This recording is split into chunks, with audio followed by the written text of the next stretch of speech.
Armed forces special power act 1958. Okay, so ಇದು ಸ್ವಲ್ಪ controversy ಇದೆ. ಏನಕ್ಕೆ ಕಾಂಟ್ರವರ್ಸಿ ಇದೆ ನಾನು ಹೇಳ್ತೀನಿ ನಿಮ್ಗೆ, ಆಯ್ತಾ?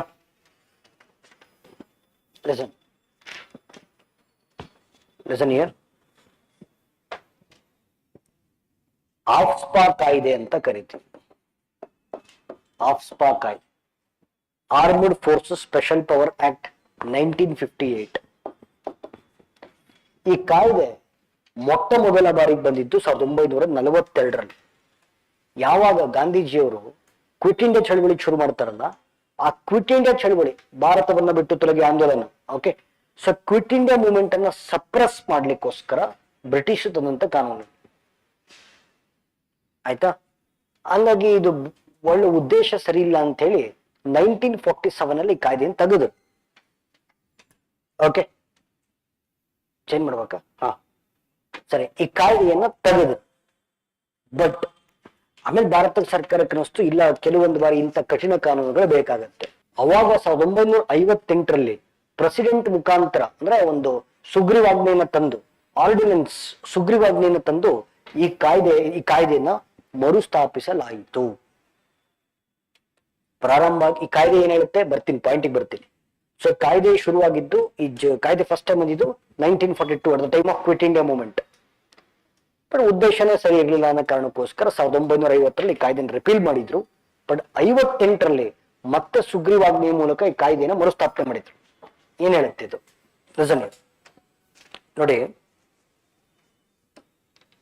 ಈ ಆಫ್ಸ್ಪಾ ಕಾಯ್ದೆ ಏನಿದೆಯಲ್ಲ, armed forces special power act 1958 ಏನಿದೆಯಲ್ಲ, ಓಕೆ, ಇದ್ರ ಕೆಳಗಡೆ ಒಂದು ಸೆಕ್ಷನ್ 3 ಅಂತ ಒಂದು ಕ್ಲಾಸ್ ಬರುತ್ತೆ.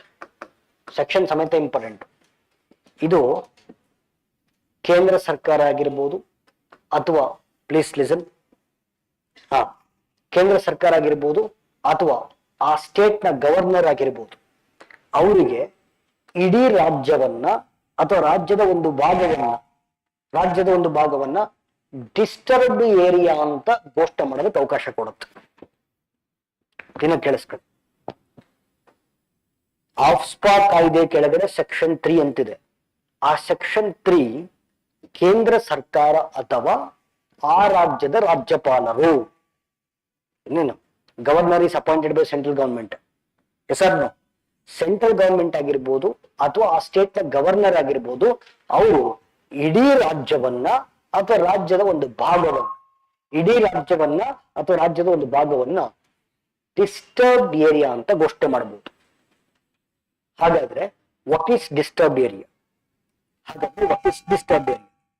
ನೋಡಿ, ಅಲ್ಲಿ ಕಾನೂನು ಸುವ್ಯವಸ್ಥೆ ಹದಗೆಟ್ಟಿದ್ದು, ನಾಗರಿಕರನ್ನ ರಕ್ಷಣೆ ಮಾಡ್ಲಿಕ್ಕೋಸ್ಕರ ಮಿಲಿಟರಿ ಇಂಟರ್ವೆನ್ಷನ್ ಬೇಕು ಅಂತ ಅನ್ಸಿದ್ರೆ ಆ ಜಾಗವನ್ನ ಡಿಸ್ಟರ್ಬ್ಡ್ ಏರಿಯಾ ಅಂತ ಕರಿಬಹುದು. ಅಲ್ಲಿ ಕಾನೂನು ಸುವ್ಯವಸ್ಥೆ ಹದಗೆಟ್ಟಿದ್ದು, ಅಲ್ಲಿ ನಾಗರಿಕರ ರಕ್ಷಣೆಗೋಸ್ಕರ ಮಿಲಿಟರಿ ಪಡೆಗಳ ಅವಶ್ಯಕತೆ ಇದೆ ಅಂತ ಅನ್ಸಿದ್ರೆ ಆ ಜಾಗವನ್ನ ಡಿಸ್ಟರ್ಬ್ಡ್ ಏರಿಯಾ ಅಂತ ಕರಿಬಹುದು. ಸರಿ, ಈಗ ಆಫ್ಸ್ಪಾ ಕಾಯ್ದೆ ಕೆಳಗಡೆ, ಓಕೆ, ಸೆಕ್ಷನ್ 3 ಇನ್ವೋಕ್ ಆಯ್ತು ಅಂತ ಇಟ್ಕೊಳ್ಳಿ. ಓಕೆ, ಸೆಕ್ಷನ್ 3 ಇಂಪೋಸ್ ಆಯ್ತು ಅಂತ ಇಟ್ಕೊಳ್ಳಿ. ಆ ಜಾಗ ಹೆಂಗಿರುತ್ತೆ ಅಂತ ಹೇಳ್ತೇನೆ ಸರ್. ಮಿಲಿಟರಿ ಪಡೆಗಳಿಗೆ ಸ್ವೀಪಿಂಗ್ ಪವರ್ಸ್ ಕೊಟ್ಬಿಡ್ತಾರೆ. ಯಾರನ್ನು ಬೇಕಾದ್ರೂ ಉಡಾಯಿಸ್ಬೋದು,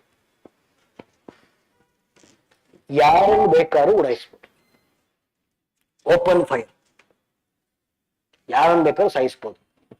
ಕೇಳಿಸ್ಕೊಳ್ಳಿ. ಈಗ ಮಿಲಿಟರಿ ಅವ್ರಿಗೆ ಆ ಕ್ಷಣಕ್ಕೆ ತಲೆಗೇನ್ ಬರುತ್ತದ ಅಂದ್ರೆ, ತಪ್ಪು ಮಾಡಿರ್ಬೋದು ಅಥವಾ ತಪ್ಪು ಮಾಡ್ತಾ ಇದ್ದಾನೆ ಅಂತ ಅನ್ಸಿರ್ಬೋದು. ತಪ್ಪು ಮಾಡ್ಲೇಬೇಕು ಅಂತ ರೂಲ್ ಇಲ್ಲ. ಓಕೆ, ಏನೋ ನೋಡಿ, ತಪ್ಪು ಮಾಡ್ತಾ ಇದ್ದಾನೆ ಅಂತ ಅನ್ಸಿದ್ರೆ ಸಾಕು, ಅಥವಾ ಜಾಬಲ್ಲಿ ಏನೋ ಮೊಬೈಲ್ ಇಟ್ಕೊಂಡಿರ್ತೀವಪ್ಪ, ಇಲ್ಲ ಬಾಂಬ್ ಇಟ್ಕೊಂಡಿದ್ದಾನೆ ಅಂತ ಅನ್ಕೊಂಡ್ರೆ ಸಾಕು, ಹೊಡಿಬೋದು. ಆಮೇಲೆ ಎಷ್ಟು ಸ್ವೀಪಿಂಗ್ ಪವರ್ಸ್ ಕೊಡುತ್ತೆ ಅಂದ್ರೆ, ನಾಳೆ ದಿನ ಅವ್ನು ಏನೂ ತಪ್ಪು ಮಾಡಿಲ್ಲ, ಯಾರು ಸಾಯಿಸಿದಾರೆ ಅಂತ ಇಟ್ಕೊಳ್ಳಿ, ಅವಾಗ ಕೋರ್ಟ್ಗೆ ಹೋಗಿ ಕೇಸ್ ಹಾಕ್ಬೇಕಾದ್ರು ಕೇಸ್ ನಿಲ್ಲಲ್ಲ. ಸುಪ್ರೀಂ ಕೋರ್ಟ್ ಕೇಸ್ ತಗೊಳಕ್ಕಾಗಲ್ಲ. ಆಫ್ಸ್ಪಾ ಕಾಯ್ದೆ ಆ ಪವರ್ಸ್ ಕೊಡುತ್ತೆ. Okay, it's complete immunity for military personal.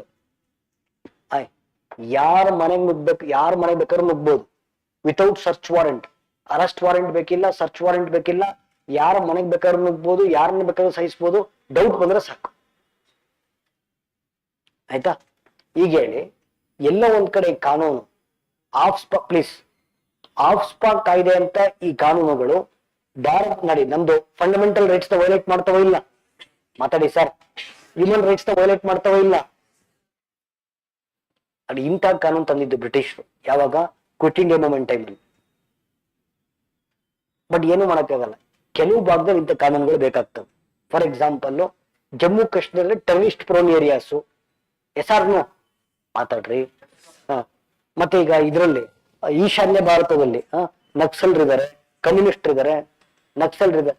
ಎಸ್ಆರ್ನು terrorist ಇರ್ತಕ್ಕಂಥ ಜಾಗದಲ್ಲಿ, ನಕ್ಸಲ್ ಇರ್ತಕ್ಕಂಥ ಜಾಗದಲ್ಲಿ ಇಂಥ ಕಾನೂನುಗಳು ಬೇಕೇ ಬೇಕಾಗ್ತವೆ. ಹಾಗಾದ್ರೆ ಇವತ್ತಿನ ಪರಿಸ್ಥಿತಿಯಲ್ಲಿ ಸರ್, ಇವತ್ತಿನ ಪರಿಸ್ಥಿತಿನಲ್ಲಿ ಆಫ್ಸ್ಪಾ ಕಾಯ್ದೆ ಓಕೆ ಯಾವ ರಾಜ್ಯಗಳಲ್ಲಿ ಜಾರಿಯಲ್ಲಿದೆ ನೋಡಲಿ? ನಾಗಾಲ್ಯಾಂಡ್, ಮಣಿಪುರ್, ಅರುಣಾಚಲ್ ಪ್ರದೇಶ್, ಅಸ್ಸಾಂ ಮತ್ತು ಜಮ್ಮು ಕಾಶ್ಮೀರ. ಈ ರಾಜ್ಯಗಳ ಕೆಲವೊಂದು ಭಾಗಗಳಲ್ಲಿ ಆಫ್ಸ್ಪಾ ಕಾಯ್ದೆ ಜಾರಿ ಇದೆ.